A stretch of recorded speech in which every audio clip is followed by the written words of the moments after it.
Welcome to Babes in Bookland, your favorite book club podcast that focuses on women's stories. I'm your host, Alex Franca. This is our special 2-year birthday anniversary episode. Let's just get to it.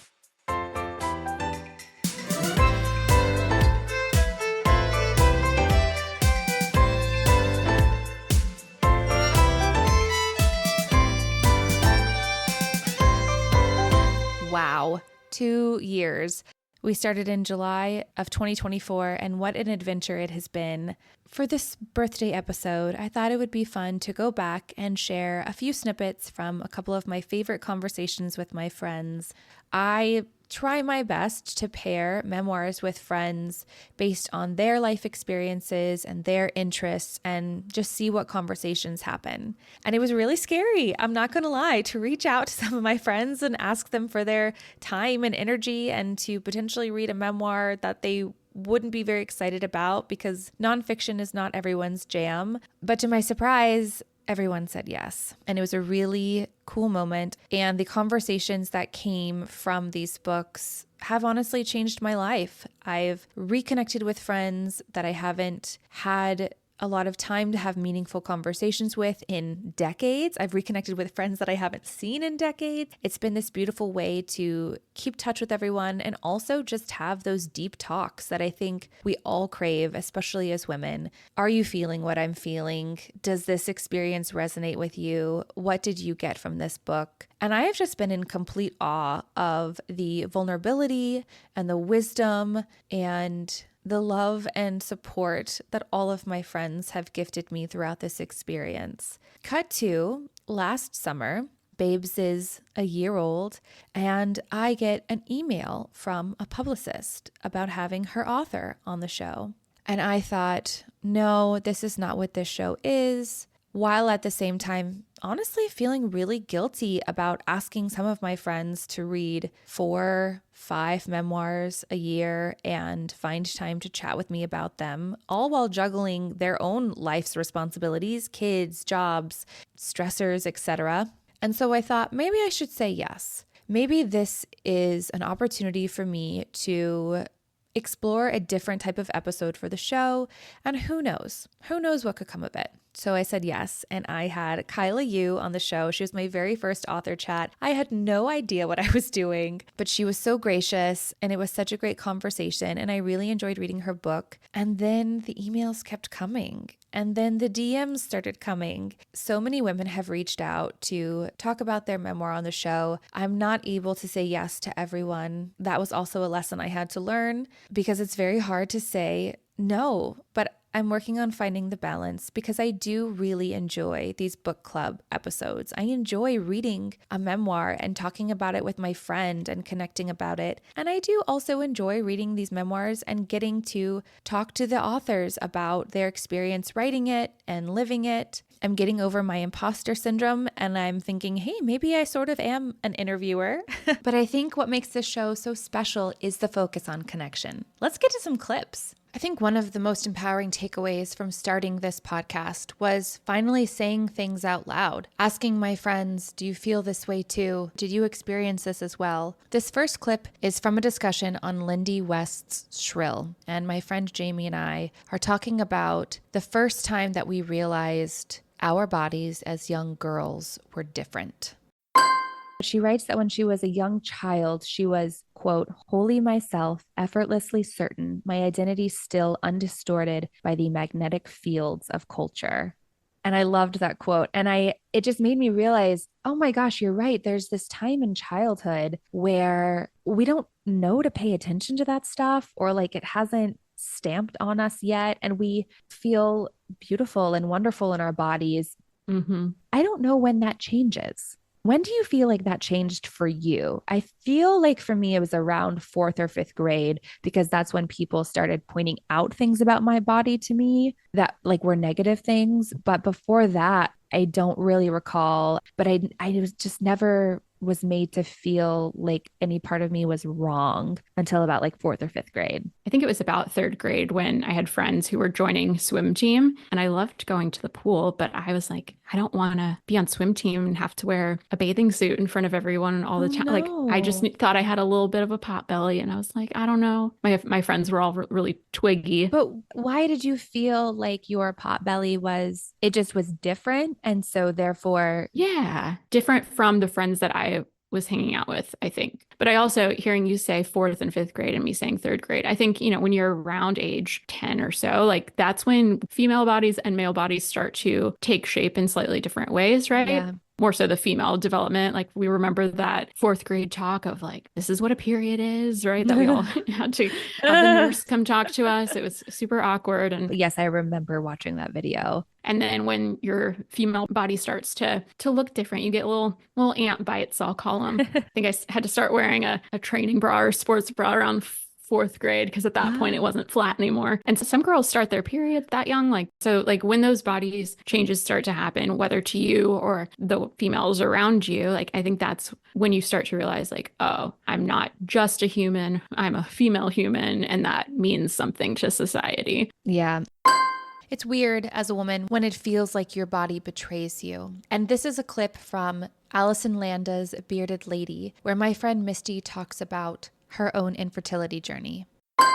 When we went through infertility, no matter what I did, no matter what vitamins I took, no matter what health regimen I was on, I could not force my body to produce eggs or have a period even. Yeah. And when something that's happening to you is so out of your control, I didn't know whether to obsess over it, which I did at first, or just let it go and see what happens. Yeah. I've never felt like that before in my life. I've never had an experience like that. I've never had an illness. Fortunately, I've never had an illness. In this day and age where you can literally control almost everything, when something like that happens, it's really, really eye-opening. What was your relationship with hope like at that time? Did you allow yourself to be hopeful? Did you allow yourself to imagine being pregnant and having a child? Or were you just like, no, don't think about that stuff? Phases. Obviously, at first, when you're doing all the initial testing, you're like, nothing's going to be wrong with me. I'm overreacting. We haven't been timing it right, or whatever it may be, right? Yeah. Like I'm doing something wrong that I can control. Then when you get to a point where, in our particular situation, we went through an egg retrieval, we only had one egg, it was not usable. And then I did get pregnant and had a miscarriage. You go through this of like, well, there was hope, but now I have no hope because I had this horrible thing happen. So it's not one way or the other. It's almost like a daily shift back and forth of I want to have hope because I want to believe, and I believe in miracles and believe in the power of prayer and the things that can miracles can happen. But then I also didn't want to have my hopes so high that it was just a disappointment to me and everyone around me. Yeah. The next clip is from a discussion on Heather Lanier's Raising a Rare Girl, and my cousin Kimmy just completely blew me out of the water. Her thoughtful approach to all of the questions I asked her. We had never really talked in depth about her experience as a mother with a child who had special needs, and I think it's one of the most powerful conversations we've had on the show. Especially when you're given such an unexpected diagnosis, it completely erases every preconceived thought you had for your child, and you want everything for them, just any normal child. And then all of these barriers are put up. It feels like, for when you get this diagnosis, it feels like your child is going to have to overcome so much in order just to live life the way that, her peers are. And I'm not saying that that's a bad thing, and that, you put in the work. That's what I've learned with this life is you just put in the work. You go over those barriers. That's just your journey, right? Life isn't fair, but it doesn't make it any less. I also feel like, with my eldest has done so much work in her life on top of the regular expected work to get to where she is. She works incredibly hard. So the grief aspect of in all parents of disabilities, I think there's a time where you're grieving the work, you're grieving the unknown, you're scared for your child. I can remember working at that time as a waitress, and there was a little playscape on the outside of our restaurant, and I wondered over and over again, would my child be able to play on the playscape? Would she run and play like with all the other kids? And come to find out, yes. Quite frankly, she's taught me over and over. I mean, you would think this little, mostly blind child would be scared, and she's never has been. She has always just barreled towards that playscape and figured it out. So that's been our life. And the grief and the fear has really just turned into like resilience and confidence. And of course, even as my friends and I are becoming mothers ourselves, we're still very much daughters. My friend Priscilla talks about the pressure of being the daughter to immigrant parents in the episode on Joy Harjo's Crazy Brave. You felt pressure from your parents being immigrants to like come here and realize the American dream in a way that makes them the proudest or the happiest. 100%. And, I think with any minority group in general, that feeling of being oppressed for them, they were stripped from their land and sent off, many people dying. I mean, it was literally genocide. To be able to survive that alone is already like, holy shit. Even for her to talk about abuse and stuff, like my life is nothing in comparison to them. I must survive, even at that base level, But it's just such an unhealthy way to think. We are lucky to not have to live with those types of trauma, but we have our own trauma. And I think that comes from our parents compare a lot. So we end up comparing, but we live in different generations and it's just really hard to compare. But yeah, there's always that pressure that we've been through so much. They almost trivialize our generation's trauma. Not saying that that's how Joy's mom saw it, but I definitely feel like in our family, it's like we've been through war. Your trauma is nothing. Pull up your bootstraps and get it together kind of thing. And from being the daughter of immigrants to my friend who immigrated here when she was 13, this is my friend Diliana's story that she tells us in our episode on Crying in the Bathroom by Erica L. Sanchez. What was your experience acclimating to American culture? Babe, 13. I was struggling at 13. And Lord, I can't imagine having my entire world change at that point. It was, I'm trying to think of a word. This is where my vocabulary fails me. That is big enough to express how I really felt. It was the hardest time in my life. It was the biggest shock I've experienced physically, and just my world completely changed, being thrusted into something that to the unknown. Well, for one, I didn't speak the language. And as a little girl, I was very, very outgoing, very much loved books, loved reciting poems, singing. I was such an outgoing performer all the way up until I arrived. And then language was taken away from me, and I was, here, go hang out with these teens who are so mean. From Bulgaria, I moved to St. Louis, Missouri. That wasn't really the most open-minded place to be dropped into. And a lot of things were very different. Like, kids didn't know about immigrants. People didn't understand what was going on. There's nothing wrong with that. It's just my reality was completely the opposite of what it was before. I couldn't use my words. I couldn't use my charm and my personality. I clammed up. Yeah, how could you not? I mean, you literally didn't have the means to express yourself. I didn't want to be seen. I didn't want to be looked at. I wanted people to just not know that I was there. I wouldn't speak. So for the first 6 months, I didn't say a word because I think I said a couple of words wrong or didn't, I made an attempt and it failed. And I was so embarrassed and fearful of how the world would respond to me that I just clammed up. So I didn't speak. I didn't say a word for 6 months. And in those 6 months, I just kind of absorbed everything and learned the language, watched a lot of Friends. So you're learning how to speak the language, but how are you reading and writing and passing school? I started in 8th grade, second semester of 8th grade. In a few of geography, math, some of the subjects I was ahead. So really, I got a passing grade. It was going to be fine. I just needed to learn the language. Practiced a lot of reading. I played a lot of games, kids games on computers where you do spelling and you do things like that. So, and in Bulgaria, I had taken an English course. So it's not the language wasn't, it's not like if I were to move right now into China or something, I would just be, don't even know what visually I would be completely confused. But here I knew what the words were. I knew the alphabet. I knew how to read. I could read. It's just I didn't know the words. It just was extremely overwhelming. But I think that's the lesson I learned is through patience and being immersed in that environment. You learn it. your brain is magical. I picked up on everything, and when you're constantly 24/7 immersed into that, you cannot not learn it. Yeah. I had to constantly kind of recalibrate my emotions, expectations, who I was as a 13-year-old. Which is what you're already doing as a 13-year-old. Yeah. Your body's changing, your hormones are raging, Yes. chemicals. Yes, America was a complete culture shock to me. Do you have any fun stories of like the first time you saw XYZ food? Donuts in Bulgaria. We don't have donuts. We have other pastries. We don't have donuts. Well, welcome to the land of Thank donuts. you. You're And I welcome. love me some donuts. I'll say that two things that just came to mind. One was cereal. No idea what cereal was. And I was just so confused as to why people is in cereal. why you would eat that for breakfast. It was so strange because the word cereal in Bulgaria is like, it's like the what are the cereals that you watch? The like soap like operas? a soap opera.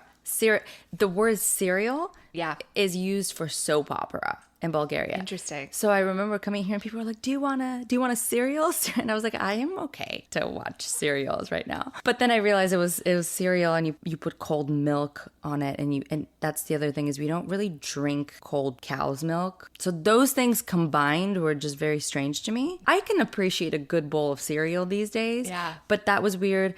Hadn't seen a bagel before, which was cool, but not, nothing like the bagel didn't shock me. One thing that I was shocked by is going into a grocery store, because in Bulgaria, we at the time, this is 20 plus years ago, we have farmers markets. So there are grocery stores as well, but all the fruits and veggies are organic. Doesn't need the little sign that says organic, and they are all ugly.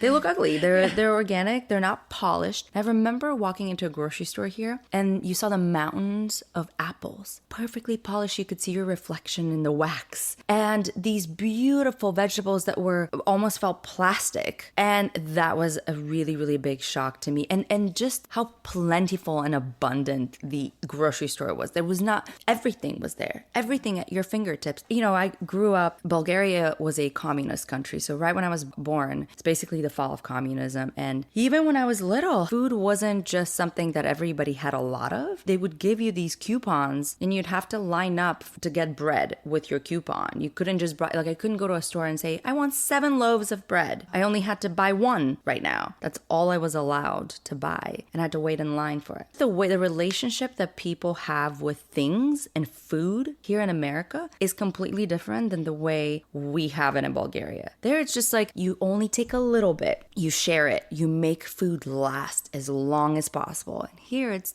consumerism, right? Everything makes money, but there's also plentiful of everything. So if you want to get 50 loaves of bread when you go to the grocery store, you're allowed. In Joy Harjo's memoir, Crazy Brave, she also talks a lot about this idea called the knowing. Priscilla and I name it intuition, these feelings that we get as women where our gut is screaming at us to do or not do something. And so many memoirs touch on this idea of women's intuition. My friend Lauren and I discuss a pivotal moment in Cheryl Strayed's Wild where she trusted her own intuition. And Lauren shares a story where she trusted her gut. Thank God. Did you ever have moments where you're like, okay, we are 2 smaller, young women, out on our own, and that can feel exposed a little bit? Yeah, definitely. We sort of had our kind of roles in the road trip. So I was primarily the driver. For one thing, it was my car, and I was a little bit I'll just take the reins and kind of be the main driver. And then she was the one finding the BLM land for us to camp on, or the next destination, along with, seeing different national parks and things along the way. So we had our roles, and we came across probably one of the scariest experiences, talking about your point of feeling very vulnerable as women on the road together. We had planned it so that we would woof in each state that we went to, and woofing is not what Ryan from The Office ever wanted it to be. Yes, that's amazing. Not from The Office, but it is worldwide opportunities on organic farms. You create an account, and then you can contact these farm hosts and say, hey, we're traveling through. And the whole point is you help them with their farm, and then they feed you and essentially house you for helping them out. So it's a win-win for both parties. And when we were going through Colorado, I was really wanting to work on a weed farm just to have that experience. I was like, we're in Colorado, for crying out loud. Let's find a weed farm. And we found one, and the woofing host was in contact with us, seemed like a friendly guy. We were like, okay, let's do it. So we drove to this really small town in Colorado. And as we entered this town, like the vibe just kind of shifted. It was just like looking around, it was a little scary, you know, like just the homes are a little bit more run down. It was a small population, but we were along for this ride and this adventure, and we really trusted this woofing source. And every other camping host that we had, or farm host, I should say, every other one was so positive. But we pulled up to this guy's farm, and it was him, probably like this 30-something-year-old guy, and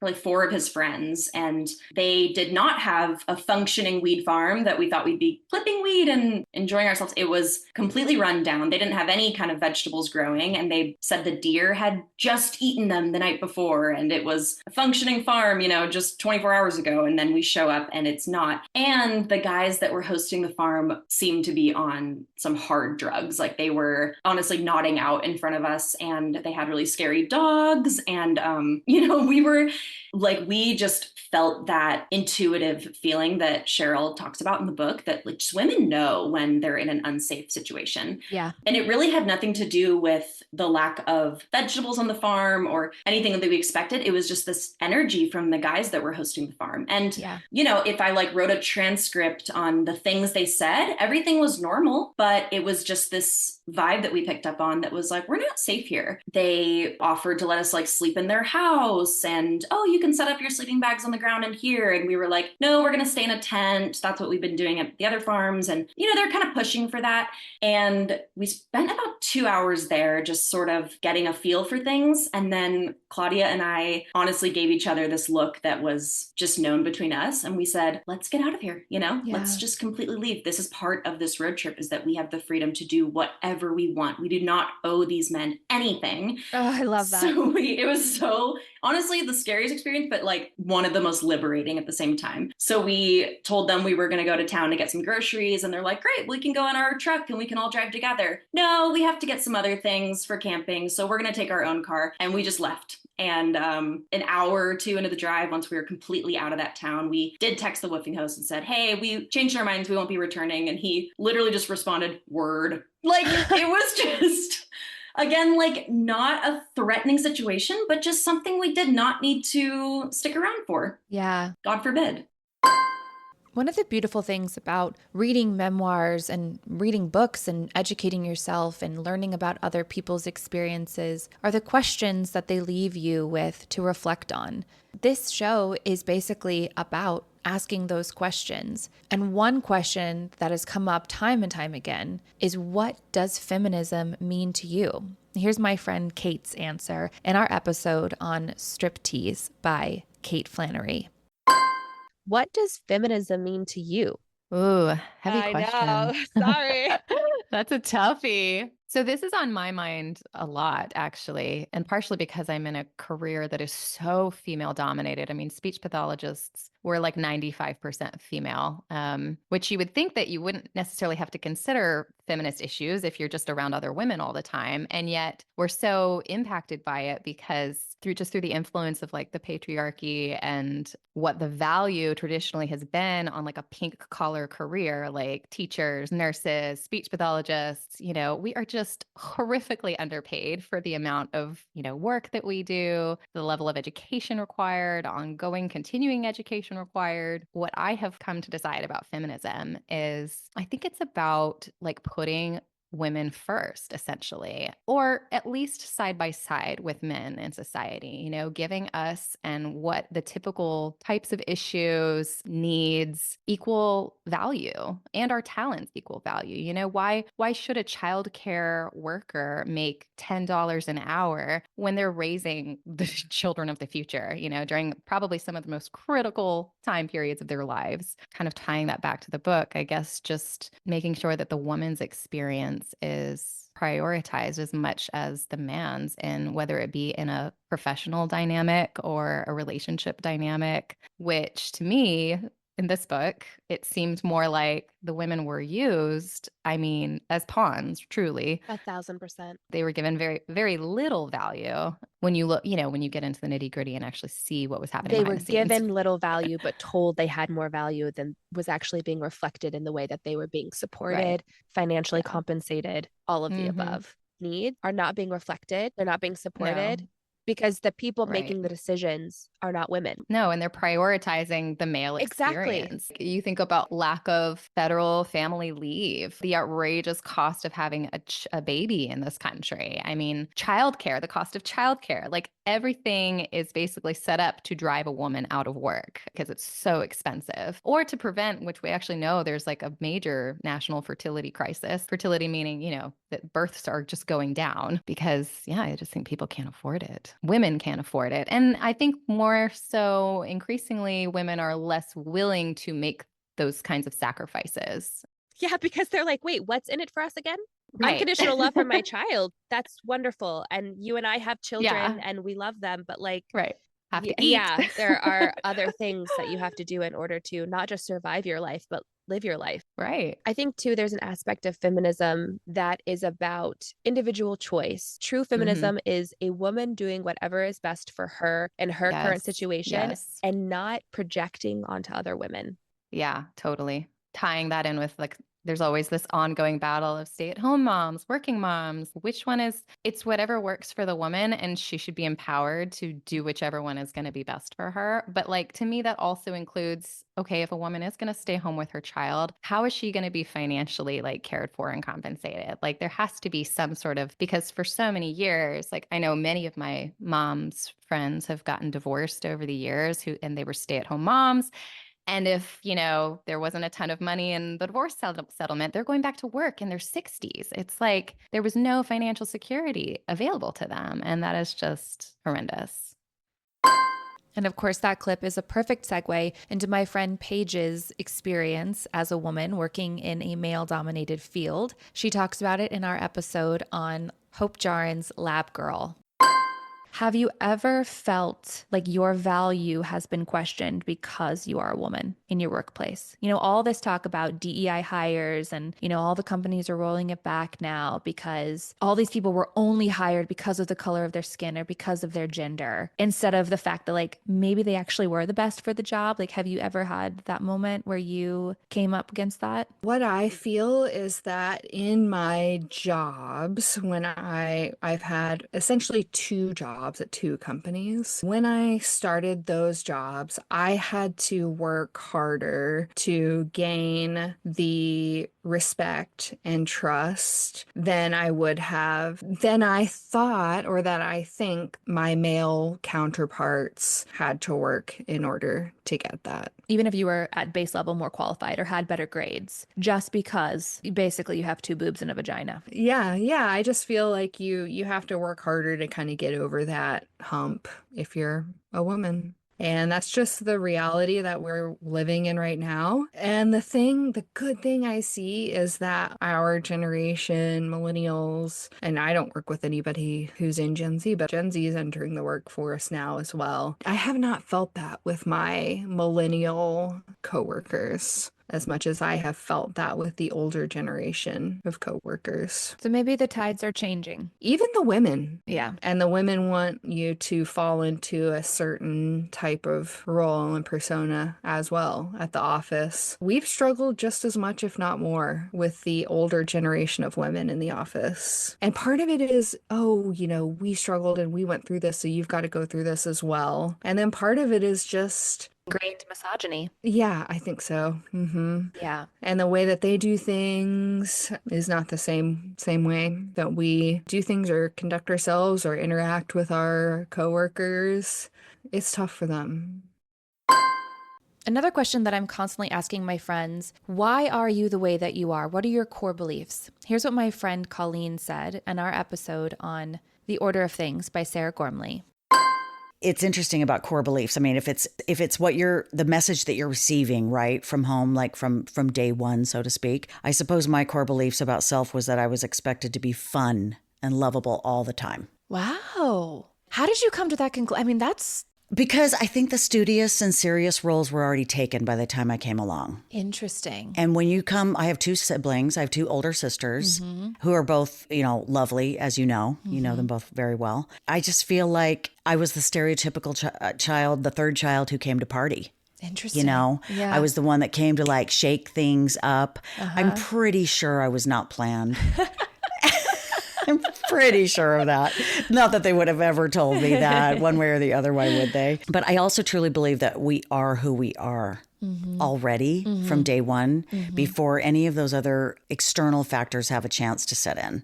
I really believe that. Also, my mom drummed that into our heads from day one. It was just something my sisters and I heard all of our lives, that you 3 couldn't be more different. Yet you're all only 2 years apart, but you are all so different and so individual and so unique. She was really good at that, by the way, of really individualizing each and every one. At least I feel that way. Yeah. I feel like we were all just our own separate people. But wait, did it backfire at all though? Because if you're all so different and, Kara was the studious one, which is who I'm guessing was the studious one. Like the one serious about like reading before she was 3 or whatever it was. Yeah. I don't know. Did that almost make you feel like, okay, well, she's that, so I can't be that? It further cements your core beliefs about yourself, doesn't it? My parents were very accepting of our different personalities. I don't think I would have felt less love if I was less fun, so to speak. Okay. But I do think I gained love and acceptance that way, in the way that it shaped my core beliefs about myself. Yeah. There was a value that you placed on yourself from a very young age. Like you felt valued. You felt like you had a lot of self-worth. And I don't know if I would necessarily define it as that, but I did feel loved. we talk a lot about expectations, the ones that we place on ourselves, finding our life's purpose. My friend Lena shares this in our episode on Ina Gardens, Be Ready When the Luck Happens. Couple of years ago, I actually felt like I hadn't fulfilled my purpose.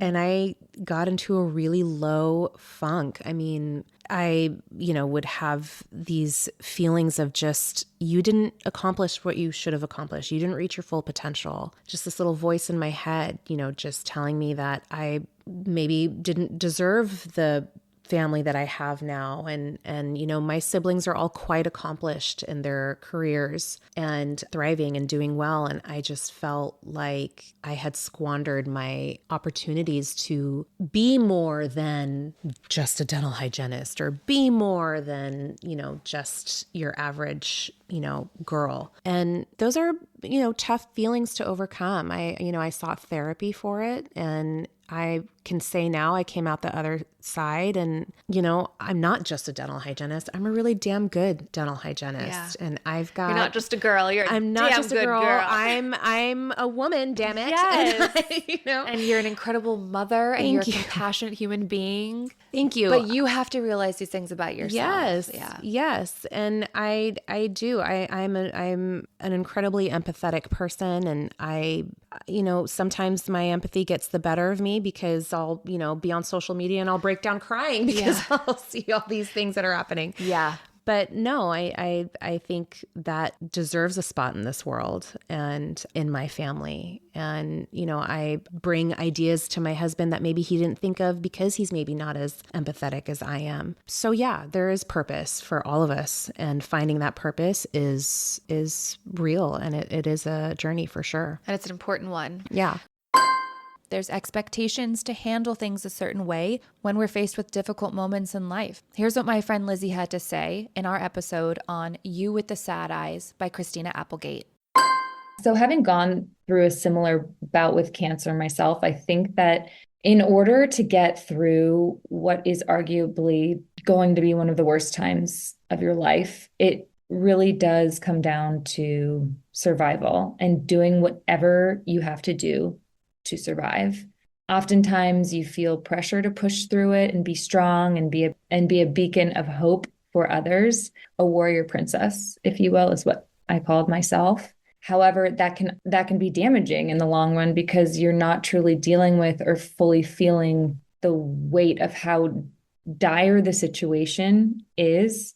And so this pressure that she feels to be uplifting is wild because that's not her job. Again, like taking on these responsibilities, these massive responsibilities, when that's not, she doesn't owe that to us. Yeah, that's well said. She speaks about how she likes to be in control, and I suppose that this responsibility she feels comes from a place of, I don't know, showing people, controlling the narrative in a way, right? Like, and showing people what she thinks they want or like need to hear. Sometimes it feels like our very emotionality can get in the way. Here's what my friend Chanel says in the episode discussing Rana El Calliope's Girl Decoded. Because I feel like as women, we always just feel like an inconvenience. Not to speak for everyone, but I definitely feel like I'm an inconvenience with my feelings or how I view the world. I do too. So yeah, I think part of Rana's journey was feeling okay with her emotions. And it sounds like part of your and I's journey is realizing that it's all okay. And however we decide to show up as women is how we are showing up as women. And that's valid. Yeah, and it doesn't make us weak either. It makes us stronger. Empathy and being empathetic is such a strong skill. Sometimes people view it as weak or easy to walk over. I view myself as a very empathetic person. I feel like it's what's helped me build strong relationships and have people feel comfortable around me. I try to lean into that and be like, this is a good thing to have. Yeah. Being empathetic. The world needs our empathy, but it also needs our anger. My friend Becca and I share our anger in a clip from Chanel Miller's Know My Name. Why should we bear the brunt of responsibility for other people's actions? Other people should just fucking not rape people. Is it that hard? It's mind-blowing, like how simple you saying that sounds, but it's not the reality. It's just not, and it doesn't make any sense. And like the fact that we continually go back to this argument, like, don't do this, don't wear that, travel in packs, bring your pepper spray. Yes, I get all of that, but it shouldn't be that way. Yeah. And like I just said, the fact that we continually go back to that, I don't know. I don't know what the answer is. It's frustrating. I feel so grateful to these wonderful women in my life for their vulnerability and their ability to go there and say the hard things and discuss the hard moments and reflect and choose growth. There have been so many moments where my friends bring so much wisdom that I truly have to sit back and just kind of stare at them in awe. And here are a couple of those moments. The very first one is what I call the mic drop moment from our Bad Lawyer episode by Anna Dorn. This is my friend Kara. For starters, I think we all consciously or unconsciously justify a lot of things that we are not fully aligned with our moral or ethical compass. And you are like laying the truth out for us today. It's true. Ourselves that we're good people, yeah, even when we do shady things. And I'm not saying that defending criminals is shady. I'm just saying it's really hard to live with the moral burden, or like I said before, the cognitive dissonance otherwise. So we find our ways. But this is a pretty classic question, right? How can this lawyer sleep at night defending this person who did some horrible thing and they know that they did it? I've never had to do it. So I have to kind of imagine along with all the others who have never done it. But I feel like it really does seem to require kind of widening the aperture on the lens like Anna does. It's like she's looking at the ecosystem of injustice in our society and our systems. And she's commenting on how often the people she's defending were basically set up to fail. Yeah. The sort of thought that came to my mind when I was listening to her book about these topics, it's like we say to people, okay, to survive in this society, you need to swim the length of that Olympic-sized swimming pool. And then we throw some people in who don't know how to swim and we don't teach them how to swim. And then some of those people, we throw weights on them and say, carry this weight over it too, And then we say, if you don't make it though, we'll decide you're unfit for society and we'll throw you away and lock up the key. It's kind of a reality, right? That is such a great metaphor. Did you come up with that all on your own? I did. I'm so... I am very impressed. Excited to have you respond that way. Yeah. But so there's so much deep injustice and unfairness to that. So being on the side of advocating for those swimmers, Yeah. would feel like and is doing the right thing. And then in the Speak Okinawa by Elizabeth Miki Brinna episode, my friend Nadia said something that shifted my life in a really big way. Here it is. If you think about it, like if your daughter is like, I hate you, you're still incredibly important to them, right? They're mad at you because you matter. That's true. You know, I had an old acting coach that said the opposite of love isn't hate, it's indifference. Yeah. Yeah. Hate is I still a think very they're- powerful emotion. And I had that with my mom a little bit where like, I remember when I was working even like much older, every day when I was walking home, I would call her and tell her about my day. And then she would say something that I'd be like, that's the wrong thing to say. And I'm super annoyed and I would get mad at her. But every single day I would call her, right? Like she annoyed me with what she said almost all the time. And I always still turned to her to tell her what was going on. So it isn't necessarily that your relationship has to be perfectly smooth and like loving at all times. You could still be very important. To me, that's okay. And I think if you're an adult who's okay with yourself, you don't need your child to be like performing how much they love you at all times. There's something wrong if you need that from your child. And so I hope to not do that. We discussed some pretty heavy topics on the show, but it's never without joy. Here is one of the funniest moments I remember on the podcast. My friend Paige is back. We're ending the show with this clip. I hope it makes you laugh wherever you are. She talks about a field trip gone awry when she was in college. This again is from our Lab Girl episode by Hope Jarin. I've been in the field in a lot, most of the Western US, including California and New Mexico. We've been in the mountains. This particular trip, we were in sort of central Texas, which is scrubby brush, mesquite trees that are like maybe a foot or two taller than a college sophomore. So you can't see anything. And what you're meant to do is look, at least what we were doing on that specific trip was we were looking for contacts on the ground, formational contacts, where you could see the rock changing, and where you saw it changing, you would mark it on the map, and then you could tell what the structure looked like from that. So you're just walking around looking at the ground. Yes. And that's walking. Oh my God. For a week straight. And you're in this brushy area with little shrubs and little trees, and there's not a lot of it on the ground, so you can still see the actual earth underneath you. So after lunch, I get to walking off into the sunset, apparently. And I realize when I'm like, okay, it's about time to head back to the van, that I don't actually know how to get back to the van. And I've been walking for a long time. And so I'm trying to make my way back to the van. I've already missed the cutoff where you're supposed to be there. And so I'm getting a little nervous. I have a whistle because that's good. You have something. You're meant to have a whistle. So I was blowing my whistle. And I walk into this little clearing area and I see these little pigs and the pigs I have seen are little potbelly pigs. They're like the size of a puppy, right? Okay. And so I see these pigs. I'm like, okay, whatever. I'm going to stay the course because I feel at this point that I know the course to the van and these pigs are on it. So I'm like, I'm not going to detour. I'm going to stay the course. These pigs can't do anything. They're like puppies. I get within maybe 5 feet of these little puppy pigs, and their mom stands up from behind the bushes, and she's the ugliest animal I've ever seen in my life. She's comes up to my waist, just disgusting teeth like that you can see visually. She's huge. She's this big boar, and I just froze. I had come up on a wild hog with her babies in the field alone. And for people who don't know, hogs can be extremely aggressive. And anytime you come upon a wild mother with her children, and I didn't know what to do. So I just stood there. I'd never seen one before. Like I said, I thought the babies were the grown-ups here. Okay. Oh my God. I know that you make it out, so I'm just laughing. I'm like crying. I'm laughing so hard right now. So I just froze, which thankfully was actually the right thing to do because apparently their vision is quite bad. So she heard me walk up, but apparently she didn't see me even though I was literally right there.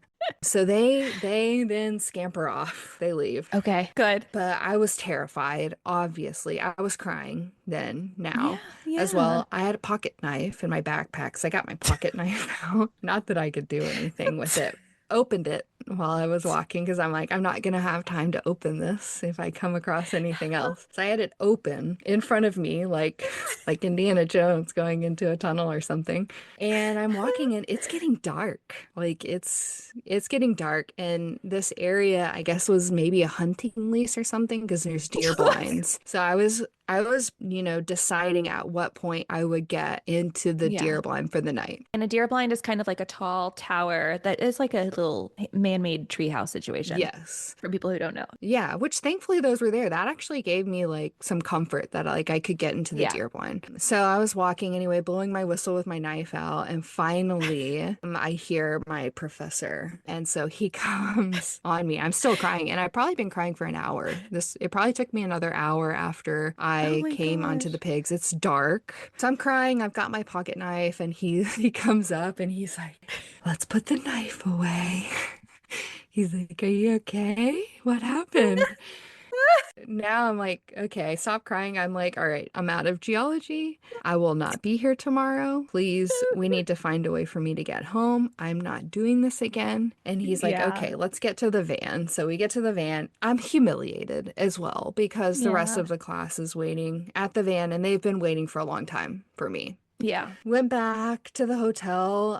Thankfully I had some really good friends because I was like, you know what? I'm done. I can't show my face. I'm leaving the major. This is it for me. This is not my thing. And one of the guys came in and he's like, no, you're not. He's like, we're going to dinner. Nobody cares. And he's like, I don't, just get in the car. Like, we're going. And then the next day, my professor's like, hey, there's a fence line. And he's like, you're not leaving. Like, we can't, logistically, there's no way for us to get you out of here. He's like, all I want you to do is just walk up and down this fence line. Okay. I'm going to stay on the fence line. Do your mapping from the fence. Can't do it from the fence. He goes, you're going to get a B. All right. So just walk along this fence. Cause this trip was a class, self-contained. This wasn't part of a class. It was its own class. Okay. I'm giving you a B. Don't worry about it. Cause he knew I was like quite interested in having good grades. So I just walked the fence the rest of the time, turned in some absolutely made up paper because I didn't leave the fence for the rest of the time. Then actually what I've heard since then is that now you're meant to work with a partner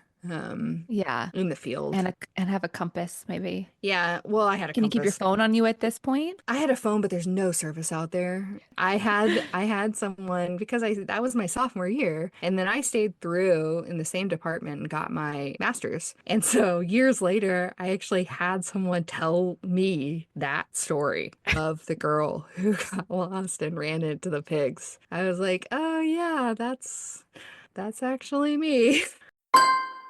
That story always makes me giggle. There are so many great episodes and moments that I just didn't get to today, so I hope you go back through season 1, season 2, season 3, and listen to any episodes that you haven't, or maybe re-listen to your favorite again. Thank you so much for being on this journey with me. It's not easy producing a podcast all by yourself. I read every single book, I go through and I write all the outlines myself, I edit it all myself, I create all the online content. But this experience is truly changing my life for the better. I feel more connected and empowered and in sync with the women in my life and around the world than I could have ever dreamed of. And I can't wait to bring you more conversations that inspire you, help you feel seen, heard, and understood, maybe even help you grow.